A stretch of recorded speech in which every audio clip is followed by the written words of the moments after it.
Hello and welcome. I am Margaret Esfahani and I am here with Sister Shireen with the Brahma Kumaris. Welcome, Shireen. Hello, Margaret. How are you today?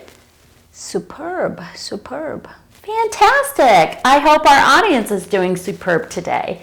Well, today I'd like to talk about, just sort of wrapping up all of the wisdom that Shireen has shared with us over the last gazillion videos that we have done in the last few weeks. And so, first of all, I want to thank Shireen for her time. So thank you so much. Thank Shireen. you, Margaret. My pleasure entirely. Your words of wisdom are incredible.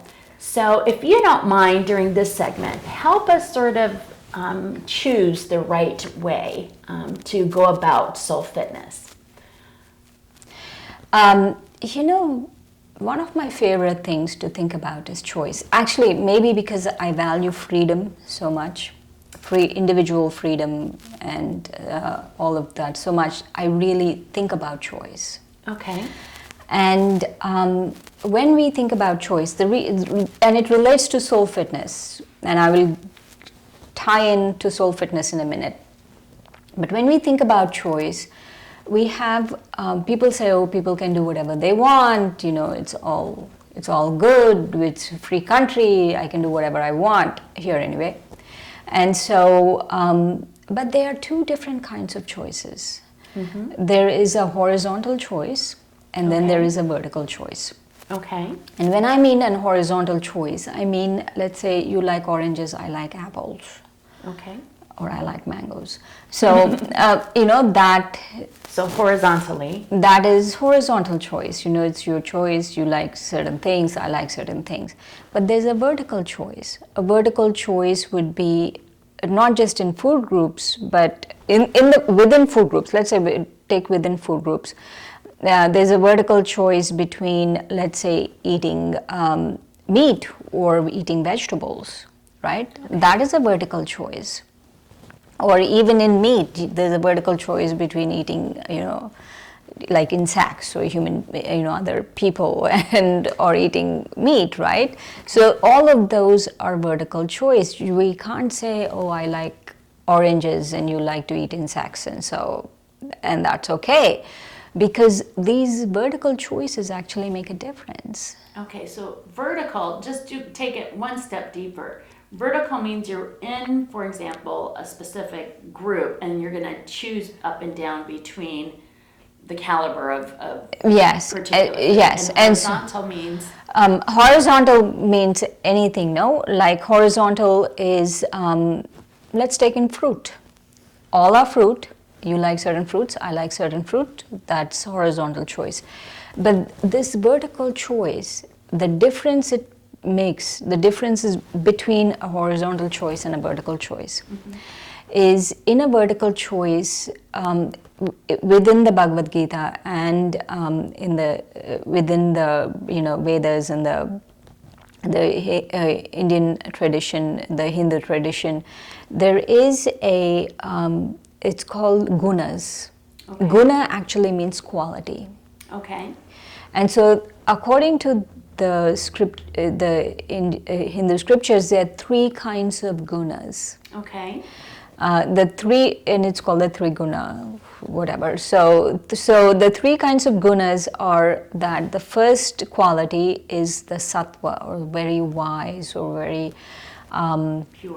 pure, top quality. Top shelf. Yeah, top quality is the sattva. The second is rajas, which is second quality.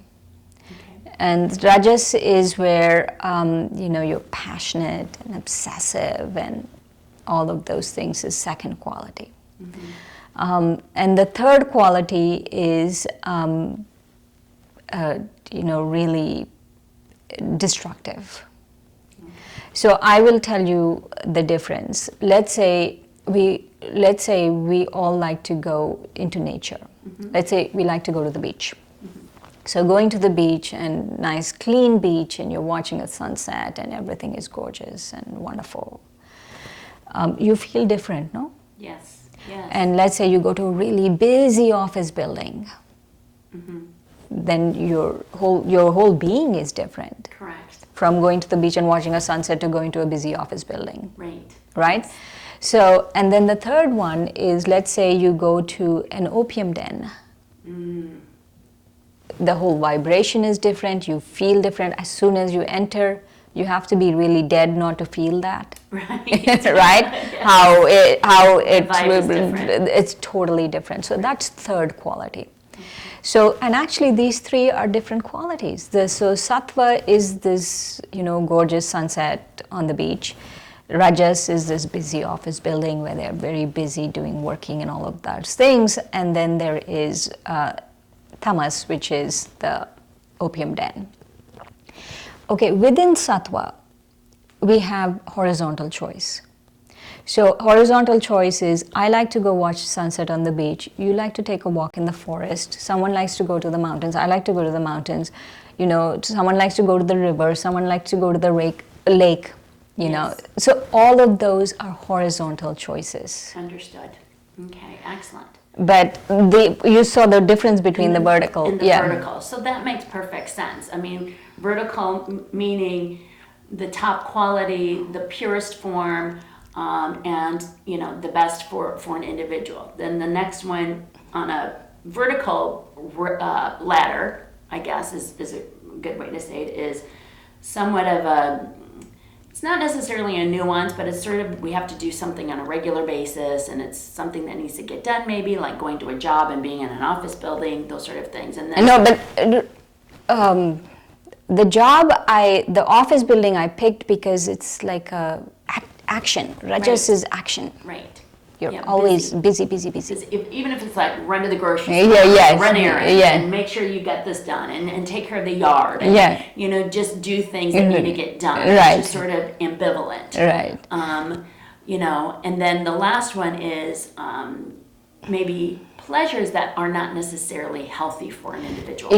Right. So what we feel is, in today's world, we have elevated rajas. We have elevated ambition. We have elevated overachievement. I don't know why we should call it overachievement. Why can't it just be achievement? I don't know. Very good. But very good. we have elevated that, and we've made that top priority. Mm-hmm. But that's not the top. The top is really a sattva life. A sattva life is the best life. Right. And so what happens is, because we have elevated rajas, we have all bought into this materialistic mindset. Correct. More, do more, get more things, get more, buildings, get more spouses, get more ex-spouses, whatever. Right. Right. So we have more cars, more, better job. We have really elevated rajas, and we have forgotten that the original nature of the soul is sattva. Right. Shireen, so would you like to do a small meditation or short meditation regarding that, or shall we continue the discussion on this particular subject, because it is so important? Maybe I was thinking, let me finish. So are you wondering how it's related to soul fitness? Yes, because we have talked about food, and I love food, but how can I relate it to being soul fit? Let's say, and you can really talk to this particular subject, because you've lost a lot of weight in the last few months. Let's say you work really, really hard to lose weight. Yes, I have. Right? And then you just start eating junk food. What happens? Well, I don't feel good about myself. You don't feel good about yourself. You go back to putting on the weight. Exactly. All of those things. Exactly. Right? Yes. So what happens is, in soul fitness, if you don't make the right choice, we will go back. And how soon can you put on weight? Tell me, how soon can you put on a couple of pounds? Oh gosh. In a day? Probably in a couple days. If I'm not a healthy eater over a course of a week, I'm going to feel the difference. Right. And so, but But so that quickly, right? Yes. That quickly. Yes. And how long does it take to take off a couple? 5 times as long. Exactly. 5 times as long, or 10 times as long. Right. So we have to. It's the same in soul fitness. Okay. Is if I don't make sattva choices in my food, in my, some things we can't avoid. Like rajas choices, we have to go to work, we have to pay the bills, we have to do certain things, so we do that, but no tamas choices. And so if I'm making a tamas choice, think of it like you're putting junk food in the body. Mm-hmm. So that's a great analogy, that's relatable to all of us, that we can look at this hierarchy, if you will, and try to live both spiritually and physically in that hierarchy, because when we don't pay attention to our soul fitness and we're not conscientious about it, takes some like that to go back. Exactly. And then we're down in the lowest echelon, and from a soul perspective, and we beat ourselves up, we don't have positive thoughts, we're feeding ourselves a negative loop in our mind, and then it takes us that much longer to get out of it. Right. And just like, putting on weight, it's so simple to put that weight on, but it's so difficult to take it off.